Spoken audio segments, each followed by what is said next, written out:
Je suis. Pouvez-vous l'affirmer? Après la trahison, l'abandon, le rejet, voire même l'ascension, la félicité, où êtes-vous? Face aux affronts et acclamations de ses contemporains, Jésus n'a pas hésité lors de sa mission à déclarer « Je suis ». À tel point qu'à terme, tous furent frappés de son enseignement. N'est-ce pas lui, le chemin à suivre pour quiconque affirme « Je suis envoyé » ? Nous sommes sur les traces de Jésus. Bonjour à tous, je suis Liv. Entretenons-nous avec le pasteur Simon Oko. Sur tes traces, je veux marcher. À ta suite, Seigneur, te retrouver. Sur tes traces, je veux rester. Bonjour pasteur. Bonjour Liv. Bienvenue encore une fois Merci. sur le plateau. Alors, bienvenue pour cet épisode 4 du coup, de la saison 2. Alors aujourd'hui, pasteur, est-ce qu'on peut parler de la circoncision des cœurs un petit peu? La circoncision des cœurs, oui, on y va. Oui, notamment. Alors, donc on pouvait voir que la consécration fait directement allusion à la circoncision des cœurs, du coup, que la Bible nous révèle étant comme une œuvre de Dieu par l'action du Saint-Esprit. Pourquoi la circoncision d'un cœur est-elle si importante aux yeux de Dieu? Parce que c'est du cœur que proviennent les sources de la vie. Alors, pour que les sources de la vie qui proviennent du cœur soient les sources émanant de Dieu, Dieu a besoin de circoncire ce cœur-là afin que ce cœur lui soit dédié. Et la Bible dit qu'une fois que Dieu a circoncis le cœur, le but était donné que la personne dont le cœur est circoncis et la postérité de cette personne vont aimer le Seigneur et dans le but de le servir. Parce que c'est difficile de servir une personne qu'on n'aime pas. Donc, comme toute source de la vie provient du cœur, Dieu a besoin d'être au centre même du cœur. Voilà pourquoi il opère une circoncision. En fait, sans circoncision du cœur, il ne peut pas avoir de transformation de la personne. Sans circoncision du cœur, la source même, l'essence même de la personne ne peut pas être renouvelée. Voilà pourquoi c'est important pour le Seigneur de passer par cette opération. Donc elle est vitale alors, cette opération? Elle est vitale. Sinon, l'homme qui n'a pas subi une circoncision du cœur demeure mort. Et alors, qu'est-ce qui évoque cette image de circoncision? Parce que voilà, dans le naturel, voilà, on peut très bien voir ce que c'est, mais Dieu, comment il opère cette circoncision en nous, de notre cœur? La Bible dit que le Saint-Esprit nous convaincra de péché, de justice et de jugement. Oui. Une fois que le Saint-Esprit nous a convaincus, automatiquement le cœur se repent, c'est-à-dire le cœur change de direction. Le cœur retourne maintenant vers Dieu. Et quand le cœur retourne vers Dieu, Dieu prend possession du cœur, il y installe son trône et il dépose son Saint-Esprit. Et le Saint-Esprit, désormais, pilote nos vies à travers le cœur. Et c'est pour cela que les gens sont capables de faire la volonté de Dieu et de le suivre. Ok. Du coup, on peut retenir alors que le but de cette circoncision de cœur, c'est voilà, de faire la volonté de Dieu, finalement. Aimer et puis faire sa volonté. Aimer et faire sa volonté, très bien. Merci. Et alors, pour arriver à un autre point, dans notre relation avec Jésus, notre consécration doit donc être un choix, vu qu'on parlait de consécration dernièrement. Oui, parce que se repentir, changer de direction, c'est un choix.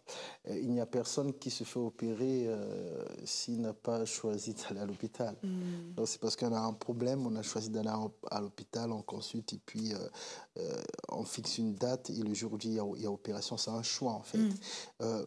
Les choses ne tombent pas sur la tête. Pourquoi ça doit être un choix? Pour que si jamais les choses ne se passent pas bien, on n'ait pas à trouver des excuses. On ne pourra pas dire non, ça m'est tombé sur la tête. Non, tu avais choisi, donc tu assumes. Donc c'est tout à fait un choix. Et au quotidien, alors, comment cela doit se traduire? Ou qu'est-ce que ça implique au quotidien d'avoir fait ce choix, voilà, d'être consacré finalement à Dieu et d'avoir cette relation? Quand on a choisi d'aimer une personne, on apprend à connaître la personne, on apprend à vivre au quotidien avec la personne, on échange au quotidien avec la personne, et ce qui fera qu'au fil des jours, au fil du temps, on connaîtra mieux la personne, donc on sera plus à l'aise dans sa présence, on pourra anticiper ce que la personne désire, on pourra répondre à son besoin de la meilleure des manières possibles. En fait, au quotidien, ça se passe par un processus où où on apprend à aimer, on apprend à aimer, on apprend à aimer encore et encore et encore et encore. L'amour augmente et on finit par, si on peut dire ça, pas maîtriser la personne, mais maîtriser toutes les questions autour de la personne. Et là, on sera un homme consacré, puis ça ne sera pas un fardeau, quelque chose de difficile, parce que le mot peut faire peur, parce qu'en fait, voilà, c'est trop de mots, mais en réalité, ce qui se cache derrière, c'est seulement le désir de Dieu de trouver une personne qui l'aime en retour, parce que lui, il l'aime déjà. Vous voyez, tout ce que le Seigneur demande, si toute personne comprend qu'on ne peut pas le faire, avant de le faire, il faut au préalable l'amour, ben, on n'aura pas de difficultés à faire ce que Dieu demande. C'est parce qu'on n'a pas compris que c'est d'abord un acte de l'amour, on a seulement compris que bon, il est capable de bénir, il est le maître de tout, il est capable de donner, mais on oublie même que donner, là, c'est juste une expression de son amour. Donc, quand on veut recevoir quelque chose qui est donné et qui est une expression de l'amour de l'autre, alors notre réception doit aussi être l'expression de notre amour. Sinon, ça devient de la manipulation, ça devient quelque chose de pervers. Ok, très bien. Et dans l'épisode précédent, on parlait encore de consécration de certaines personnes, mais qu'en est-il de l'environnement d'une personne qui est consacrée? Quelle conscience doit-elle avoir? Parce que voilà, on n'est pas toujours entouré de personnes qui prennent en considération le fait qu'on soit consacré, etc. Mais quelle devrait être l'attitude de l'environnement de la personne qui est consacrée?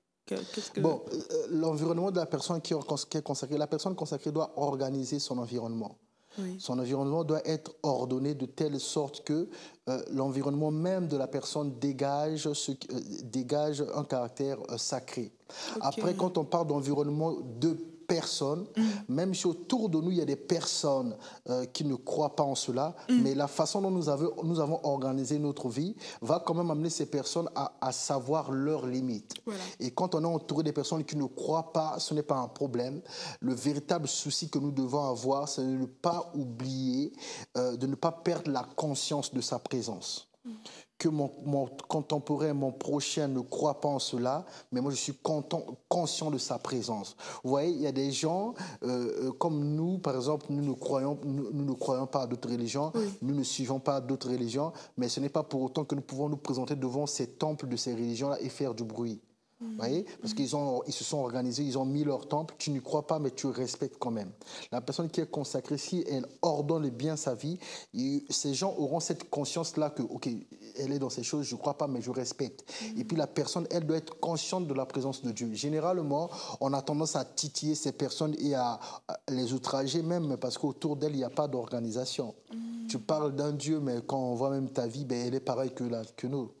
Donc, on va prendre ça, désormais, on pense que ta croyance relève d'un délire passager. Alors, ce n'est pas un délire passager.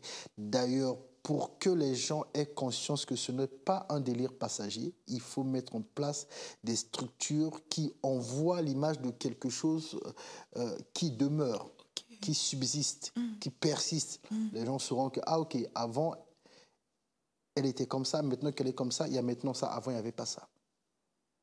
C'est ça qui va faire que les gens auront la conscience qu'à on n'est plus pareil. Mais si on se contente seulement de dire Jésus, on vient à l'église, à la maison, c'est désordonné. Avant d'être consacré, on te faisait une remarque. 6 mois après ta consécration, on te refait toujours les mêmes remarques par les mêmes personnes. Comment veux-tu que ces gens-là croient que tu es consacré? Tu n'es pas mis à part puisqu'on te fait toujours les mêmes remarques. Si tu étais mis à part, on ne te retrouverait plus dans les défauts qu'on te trouvait avant. Donc c'est un peu ça, il faut savoir s'organiser. C'est ça qui envoie l'image que cette personne, elle a changé. Très bien, il faut savoir s'organiser, organiser même son environnement. En tout cas, encore merci pour cette dernière clé, vu que c'était la dernière question de cet épisode, de cette séquence en tout cas. Merci. Alors on se retrouve à la semaine prochaine pour un tout autre épisode. Merci. Je veux marcher à ta suite, Seigneur, te retrouver sur tes traces. Je veux pleurer.